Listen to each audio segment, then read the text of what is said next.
Usap-usapan ngayon ng chika na magbabalik daw ang Katniel. Ayon kay showbiz columnist Tita Christopher Min, may mga chismis na si Danielle Padilla ay nakita pa raw naglalakad sa subdivision kung saan nakatira ang ex-girlfriend niyang si Catherine Bernardo.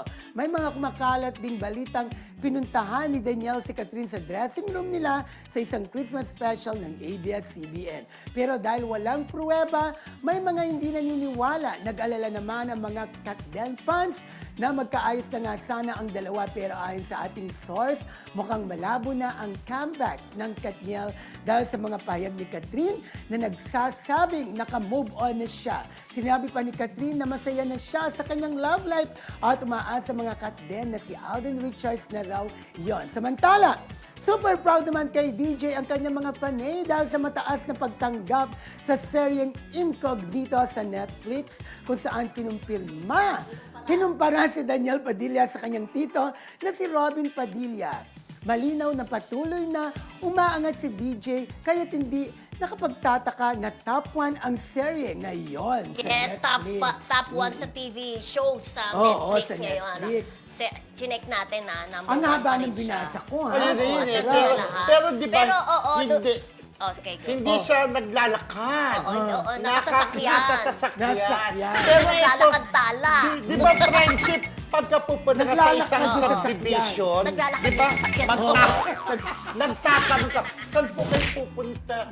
Catherine, siyempre baka diver muna yung kahanap. Pero teka, gusto ko lang din linawin kasi 'di ba yung nabalita na natin siguro a month or 2 months ago.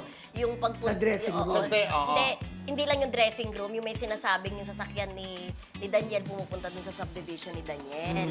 Actually, Catherine, matagal na Catherine. naikwento sa atin ng ating friend, Ni di ba? Catherine. Parang medyo matagal na raw nangyari yon.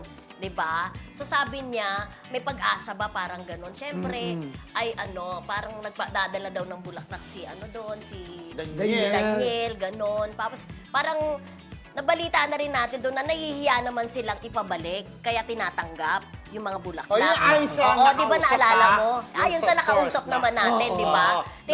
Oo. Pupunta daw doon, nagpapadala ng bulaklak o minsan iniiwan ang bulaklak doon sa guard.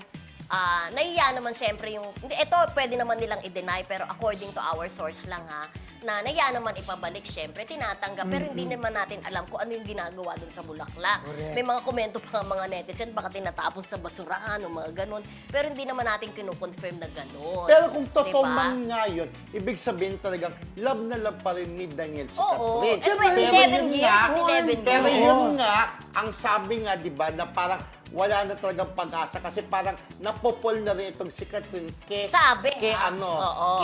Alden Richards, di ba? Na parang malabo na, di ba? Pero Yun siyempre, nga, pero hindi- siyempre, kung mag-effort pa rin, kung totoo man yung balita na nag-effort si Daniel, maintindihan naman natin kasi nga 11 years yung pagsasama nila, naging sila, hindi ganun kadali na kalimutan niya rin si Catherine. Kung totoo man yun na umiikot yung sasakyan niya para lang makita o makausap ulit si Catherine dun sa subdivision. Naglalakad. Pero alam mo, sabi nga natin, whether it's Daniel or Alden, siyempre, at the end of the day, ang mamimili pa rin naman si Catherine, di ba? Oo. Wala namang may alam sa atin. So, abangan na lang natin kung magkakabalikan ba o magiging si Alden or si Catherine. correct. Or baka sa wala pa sa dalawa. Hindi natin alam dahil alam naman natin may mga manliligaw na Manliligaw. mayayaman na Pero- may isang politiko, may isang businessman, di ba? Pero Hindi yun, natin siyempre, alam. naiintindihan naman natin ang Katniel na talaga umaasa pa rin sila dahil nga wala pa rin naman pag-amit si Oo, Katniel hanggat na hindi kung sila na umaamin. ni Correct. Alden. Pero siyempre, naiintindihan naman din natin ang Katniel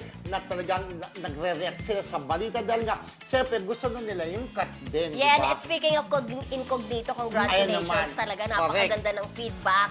Talaga daw napakaganda ng mga shots, parang Korean teleserye daw talaga. Oh, nakita ko Kaya yung nahuhubog ang mga action-actionan. tao Oo, talaga. sabi nga ni Ang galing.